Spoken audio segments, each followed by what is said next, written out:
Noah Lyles and Sha'Carri Richardson are reigning world champions in the 100-meter dash, and considering the event in Tokyo is about to go off, where both of them will be on the starting line, I have spent a whole bunch of time not just previewing the events, but talking about them while I do it. But that's not exactly what I'm here to talk about, because the Times of India put out an article, and hey, I glanced through it, and it's a conversation that's probably a little bit bigger than just what they wrote. I mean, not just even the most recent moments, but they're bringing it to light now. So, let's go there. Because with the World Championships, remember, this is professional track and field, and we're about to have an international championship. The conversation was discussed around, I guess, the controversy around money. And no, it's not what you think. Because the World Championships do actually pay out the athletes when you win gold medals. And allegedly, according to this article, Noah Lyles and Sha'Carri Richardson, I believe it, they believe that the athletes should be paid more than what they're getting. Just to clarify, if you don't know how much athletes get for winning a gold medal, according to this article, the payout is now $70,000 if you win a gold medal. It drops off significantly for a silver and for a bronze. Trust me, when I say significantly, I mean significantly. And the athletes feel that that amount is just not enough. Because in 2015, they believe that where we're at in 2025 hasn't even kept up with inflation. If you watch how the money rates have moved. And the real discussion is, okay, are the athletes underpaid? First, is that true? And if they are, what would fair compensation actually be for what they go out there and do? Noah Lyles and Sha'Carri Richardson are unique because unlike a whole bunch of other track and field athletes that we actually have, they make a whole bunch of money away from the track. Let's just put that out there. Because I can go get you a whole bunch of names, especially if we're talking about Americans who are successful in a non-sprinting event, or even for that matter, not a premier distance event like the mile. If we go over to the field, let's go look at their bank accounts. And I'm talking about the ones who are competing for gold medals. But yes, are the athletes underpaid? Because hey, the World Championships are about to go off. This is supposed to be the pinnacle of the sport when we're not in an Olympic year. I've gone on record to say, and yes, I get it, I might sound like a broken record. This is one of those videos that I didn't really have that much of a plan on making, but then again, these ideas have been pinballing around in my mind for a while, so I'm gonna just air it out.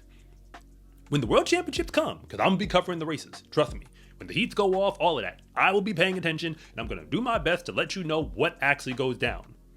But I am American, and in this nation, you would have no idea that the World Championships are even gonna happen.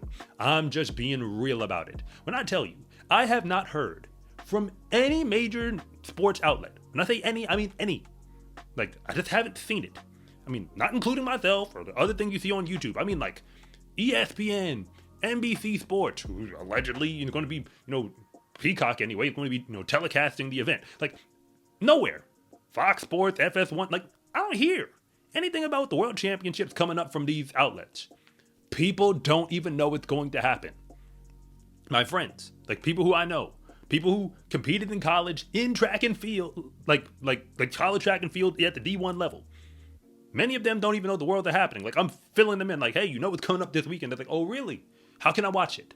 Oh, well, if you got a Peacock subscription, that's how the conversation goes. I'm not making this up.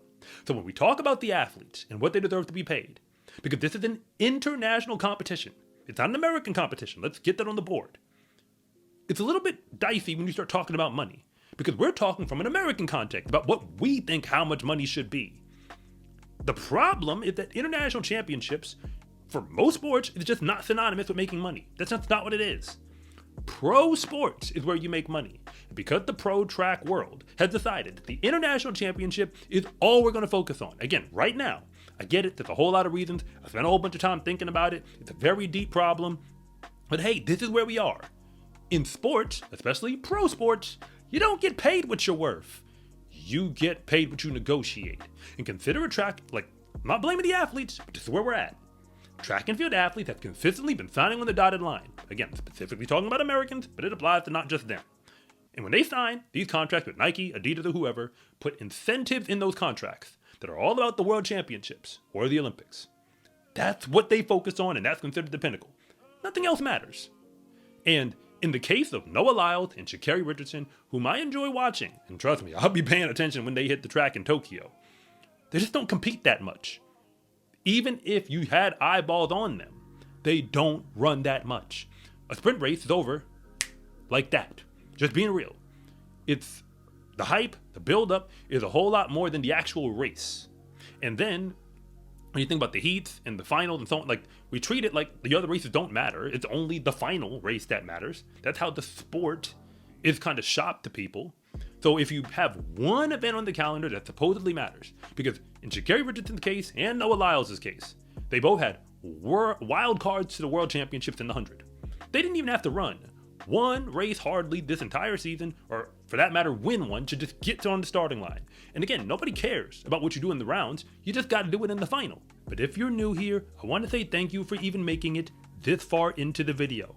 And I'm Coach Rob, and if you really want to know what's going on with the fastest athletes in the world, then you are in the right place. And if anything that I say actually connects with you, it is always greatly appreciated if you would please like and subscribe. But if I don't, just let me know in the comment section, because I try to read them all. So the entire year is going to come down to approximately 10 seconds for both of them. I mean, give or take. You know how this goes between the men's and the women's times. If $70,000 is not enough, how much money actually is?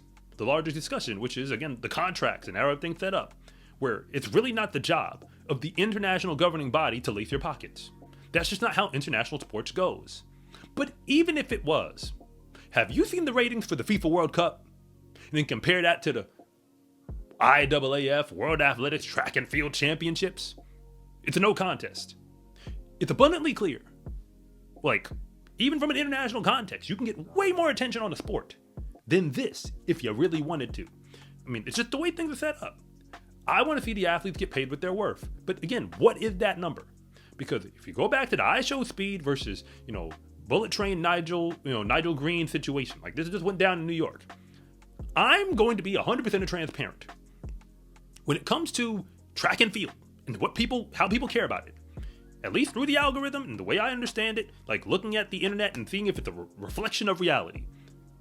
Seems clear to me that there are more people interested in I Show Speed racing. I mean, just about anyone, but in this case, a man who didn't qualify out of the USA Championships to represent at the Worlds. He's fast, very fast, but more people cared about that than discussing actual races that happened. Just being real, actual races with real track and field athletes.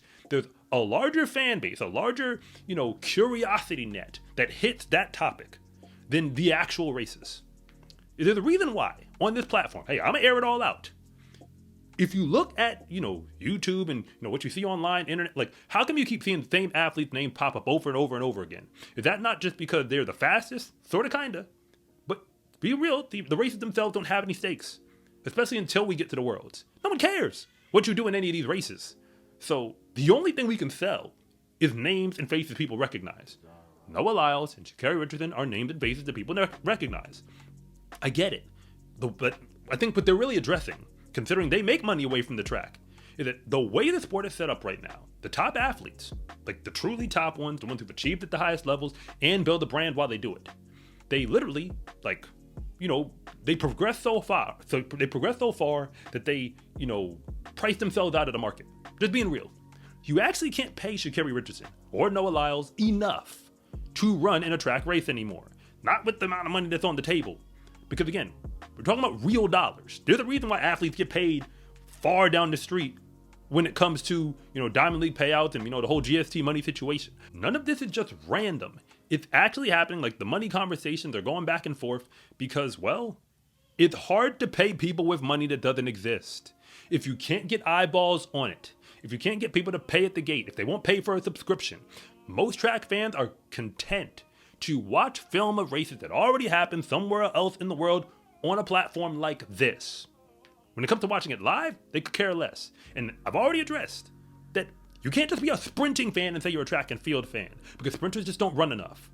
There's just not enough entertainment. Even if you watch the hype, the lead up, all of that, you'd still only be watching, in a Diamond League presentation, you're only watching about 20 to 30 minutes of a sporting event. 20 to 30 minutes, most of which is prep before the gun goes off, if you watched every sprint and hurdle race that they give you. So if you're not a track and field fan beyond that, you're really not consuming that much product, which is why people don't want to spend that much to buy it. Makes sense to me. The pros, I'm not mad at international track. The World Championships, I think, is fine for what it is. I mean, could it be better? Perhaps. but I'm not really mad at it. I think the product that we're going to get is going to be pretty good. I think it's going to be entertaining. It's going to be something that I'm going to enjoy, and I think real track and field fans will too. The problem is we don't have anything else beyond that. I am not joining the bandwagon for any conversation that wants to complain about money from international competition. I just don't see the point in it, because everybody else in the sports community has figured out you need a professional sports league, whoever that is, whatever it looks like, with a commissioner, governing body, and guess what? You might even need a players association, something like that, where the athletes actually negotiate across the table against people who have one interest in mind, and that is to make money from the sport. Because if you're going to the World Championships, as far as I can tell, that's the track and field business. But when you get to pro track and field in a real structure, just like we have pro basketball, pro baseball, pro tennis even, pro golf, that is the entertainment business. You just got to find the people who want to be entertained with that sport, and then deliver them a product that actually makes sense to them. Hey, I recognize this is more of a rant than anything else, but are the athletes underpaid? I don't know. I mean, from what I can tell, I would say they're probably not underpaid. From the amount of work they actually do. And again, I'm not talking about the training and all the working out. I'm saying the amount of work that actually goes into putting on a track and field product that is the World Championships. To get $70,000 to win essentially, one big race and run some rounds, like on a weekend, that's a pretty good haul. I mean, we could go back and forth about it. We could. But you're just not all that visible. I'll even throw this last part in there. When it comes to selling apparel and merchandise and being marketable as a track and field athlete, because track and field sprinters, for example, wear spikes. Think about this for a moment. You can't really sell a spike shoe to a non-track and field sprinter. It's only for when you're competing. When you're a basketball player and they give you a signature basketball shoe, the point was made by Gilbert Arenas that player goes out there in the games people actually watch, and advertises the shoe by playing in it. See how that works? Whereas the track and field athlete, if you wanted to give them a running shoe or a tennis shoe, as Noah Lyles talked about, you can't actually wear that in the competition that people see. Yes, we have trainers, but people don't see you when you're training. They see you when you're competing. Every time an athlete goes out there wearing a signature product, it should be, marketing for the brand, and they're selling the product like they're literally providing publicity every time they go out there to compete. Track and field athletes don't even have that luxury, especially when it comes to footwear. Like, again, it is what it is. This is where we're going to be starting the negotiations from. So when we turn on the World Championships, yes, Noah Lyles and Sha'Carri Richardson are going to be there. And they both have very different narratives that led them to this point. People will want to know what happens with them. Win, lose, or draw. And if they lose, let's just live in a world where both of them don't win gold medals. That will be the story. It won't be about who won, especially if we're talking about in an American context, that there will be more attention on them losing, no matter who wins. Again, from the American context, because trust me, I know Jamaica will be excited if they get Kashane Thompson or Oblique Seville, but that's different. I'm talking about America. In the sprints, if it's not them, that's going to be a narrative. Especially if somebody from another country wins and it's not them. That will be the narrative, because that's about all they're going to sell to us. Hey, Noah Lyles didn't win and Sha'Carri Richardson didn't win. What happened? That will be discussion. And it's not even going to be a discussion on ESPN or FS1 or any major sports outlet. It'll be, more minor, something mentioned, but it won't be like a big deal. Because trust me, they're not going to do any type of press release if an athlete who's not American wins. They're just going to act like it never happened. Whether you get second, third, win, lose, or draw, that's not in the news cycle for American sports. It just isn't. But hey, this is the world we're living in, where track and field athletes who even have gold medals, like Noah Lyles and Sha'Carri Richardson, believe that they are underpaid. And there might even be a viable argument to suggest that that is what it is.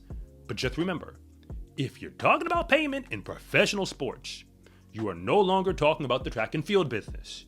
You are talking about the entertainment business. And as far as that thing goes, all the way around the world, as far as I know, you don't get paid what you're worth. You get paid what you negotiate. In the sport of track and field, race day is honestly the easy part, because all of the real work gets put in when nobody is watching. When you wear every day is training day gear, you can let the whole world know that your success in competition is not an accident. Order yours at scarecruiting.com/shop or use the link in the description below, and it always comes with free shipping. It's a huge support to me and this channel, so I can continue to make you more content like this. And remember, it is always greatly appreciated if you would please like and subscribe.